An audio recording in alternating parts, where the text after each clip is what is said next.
ఇప్పుడు మనం 2024 సంవత్సరం మే నెల 1వ తేదీ నుంచి 31వ తేదీ ద్వాదశ రాశిలో కుంభరాశి వారి జ్యోతిష్యం భూత భవిష్యత్తు వర్తమానం ఎలా ఉందో చూద్దామండి. ఖగోళ శాస్త్ర ప్రకారం ఈ ఖగోళ శాస్త్రాన్ని లకోట ప్రశ్న శాస్త్రం అంటారు, చింతామణి శాస్త్రం అంటారు. ఈ కుంభరాశి వారి పేరు మీద శతభిష నక్షత్రం, శతతార నక్షత్రం, అలాగే పూర్వభద్ర నక్షత్రం వారి పేరు మీద ఎలా ఉందో భూత భవిష్యత్తు వర్తమానం గవ్వలేసి వాటిని లెక్కబెట్టి వారి జ్యోతిష్యం ఎలా ఉందో చూద్దామండి.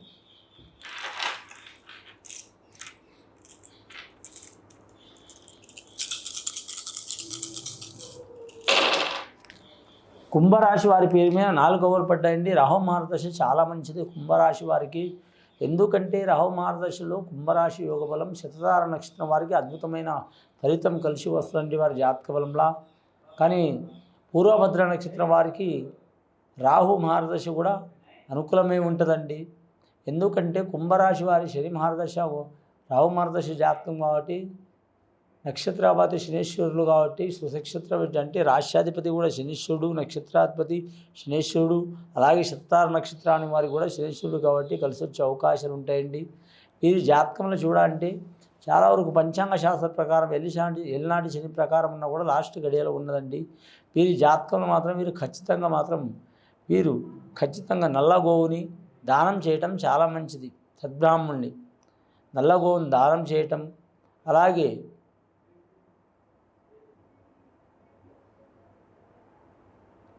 సద్బ్రాహ్మణులతో పూజ చేయించడం, సత్కార్యాలు చేయించడం, అలాగే నల్ల నువ్వులు దానం చేయటం, అలాగే తైలాభిషేకం చేయటం, శనేశ్వరుని శాంతి చేయించడం చాలా వరకు మంచిది. వీరి పేరు మీద చూడాలంటే అలాగే గృహంలో మాత్రం బ్లాక్ కలర్ ఉన్న కుక్క కావచ్చు, జీవరాశులు కావచ్చు, చాలా జాగ్రత్తగా కాపాడుకోవడం మంచిది. అలాగే నువ్వుల వ్యాపారం చేస్తున్నవారు, అలాగే వీరి జాతకం లిక్కర్ వ్యాపారం చేస్తున్నవారు, అలాగే మాత్రం ఆయిల్ వ్యాపారం చేస్తున్నవారు, అంటే నూనె రకాలు చాలా రకాలు ఉంటాయండి. ఆయిల్ వ్యాపారం చేస్తున్నవారు, బొగ్గు వ్యాపారం చేస్తున్నవారు, ఉప్పు వ్యాపారం చేస్తున్నవారు కలిసి వచ్చే అవకాశం ఉంటుంది. ఈ రాశి వారి జాతకంలో చూడాలంటే మాత్రం శని ఎంత ఇబ్బంది పెట్టినా వీరికి మాత్రం ఈ రాశి వారికి శని చాలా వరకు మిత్రుడు కాబట్టి ఎంత ఎల్నాటి శని ప్రభావం ఎంత ఇబ్బంది పెట్టినా ఓపిక చాలా ఉంటుంది, పోరాట గుణం చాలా ఉంటుంది. వీరికి మడమ తిప్పే గుణం ఉండదు వీరి జాతక బలానికి. ముఖ్యంగా మాత్రం 22 నుంచి 33 సంవత్సరాలు ఉన్న వారికి తిరుగు ఉండదండి. 33 నుంచి మాత్రం 65 సంవత్సరాలు ఉన్న వారికి ఇబ్బందులు తప్పవు. అన్ని పనులు అవుతూనే ఉంటాయి, కానీ పనికి రాని వాళ్ళు కూడా వీళ్ళకి అవమానం పెడుతూనే ఉంటారు. వీరు ఒక్కరు 1000 మందిని కూడా శాసిస్తారు. అలాంటిది ఇప్పుడున్న పొజిషన్లో ఈ మే నెలలో కావచ్చు, 2024 సంవత్సరంలో కావచ్చు, ఒక్క చిన్నపిల్లలకు చేసిన క్వశ్చన్లో కూడా ఆన్సర్ చెప్పలేరు. దాని ప్రభావం శని కాబట్టి శనీశ్వరుని పూజ చేయించుకోవడం చాలా మంచిది. నరఘోష ఎక్కువ. వీరికి మాత్రం మాట చాతుర్యత చాలా ఉంటుంది, విద్య చాతుర్యత చాలా ఉంటుంది. గురు చెప్పిన విద్య కాకపోయినా సమాజం నేర్పిన విద్య, నలుగురితో చెప్పే జ్ఞాపక శక్తి, అద్భుతమైన మేధావితనం చాలా ఉంటుంది. గత కొన్ని సంవత్సరాల నుంచి పడుతున్న చిక్కులు చికాకులు తొలగిపోయే అవకాశాలు ఉన్నాయి. విదేశానం ఏదే దేశం, ఏ రాష్ట్రం, ఏ ప్రాంతం వెళ్ళాలనుకునే వరకు చాలా వరకు తగినమైన నిర్ణయాలు తీసుకొని నిదానం చేసుకోవడం చాలా మంచిది. ఈ రాశి వారికి ఉన్న దుర్గుణం ఏంటంటే తొందరపాటుతనం. ఈ తొందరపాటుతనం తగ్గించుకుంటే వారికి తిరిగి ఉందండి. గత కొన్ని సంవత్సరాల నుంచి పడుతున్న చిక్కులు తొలగే అవకాశాలు ఉంటాయండి. రెండవసారి అవ్వాలి చూద్దాం.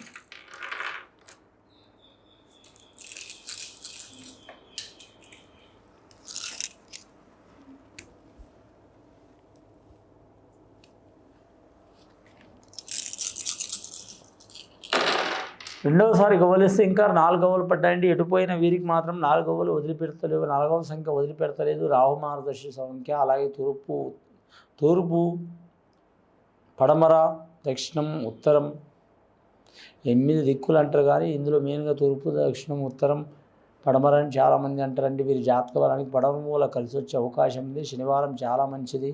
అలాగే శ్రీ వెంకటేశ్వర స్వామి దర్శనం చేయడం చాలా మంచిది. వివాహం చేసుకోవాలనుకునేవారు చాలా జాగ్రత్త తీసుకోవడం మంచిది. శ్రావణ మాసం వరకు వెయిట్ చేయడం చాలా మంచిది. అబ్బాయిలు కావచ్చు, అమ్మాయిలు కావచ్చు. అలాగే విద్యాపరంగా కలిసి వచ్చే అవకాశం ఉంది. రాజకీయ రంగం ఉన్న వారికి మాత్రం తిరుగుండదు, కానీ విపరీతమైన పరిణామాలు, ఇబ్బందులు, చిక్కులు, చికాకులు చాలా ఉంటాయి. శత్రువులు మిత్రులుగా, మిత్రులు శత్రువులుగా మారే అవకాశాలు ఉంటాయి. స్త్రీలకు లేనిపోని అబండాలు, చిక్కులు, చికాకులు వచ్చే అవకాశాలు ఉంటాయి. మాతృవంశంలో సూతకం, పితృవంశంలో సూతకాలు జరిగే అవకాశాలు ఉంటాయండి. మాతృవంశంలో సూతకం, పితృవంశంలో సూతకం అంటే మాతృవంశంలో ఉన్నవారికి, అంటే తల్లి కావచ్చు, చెల్లి కావచ్చు, అక్క కావచ్చు, తమ్ముడు కావచ్చు, బావ కావచ్చు, బాబాయ్ కావచ్చు, రక్త సంబంధికులు ఏదైనా అరిష్టం జరిగే అవకాశాలు ఉంటాయి.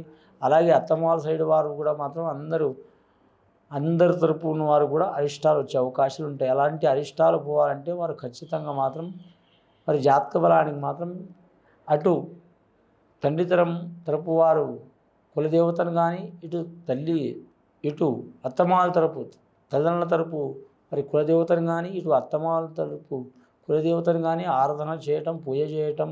అలాగే ఆయుష్ కారకుడు ముఖ్యంగా ఆ యమధర్మరాజు కాబట్టి యమధర్మరాజుకు హక్కు ఇచ్చింది ఈశ్వరుడు కాబట్టి ఆ ఈశ్వరుడికి మాత్రం ఆరాధన చేయటం చాలా మంచిది. మూడవసారి గవ్వలే చూద్దామండి. ఇప్పటివరకు అయితే 4 గవ్వలు పడ్డాయండి.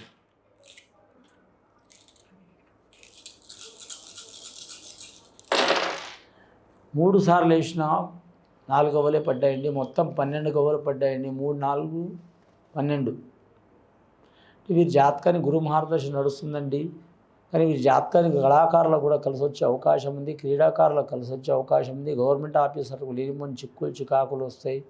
అలాగే రాజకీయ నాయకులు కూడా లేనిపోని చిక్కులు, చికాకులు వస్తాయి. కోర్టు కేసులు, చిక్కులు, చికాకులు ఉంటాయి.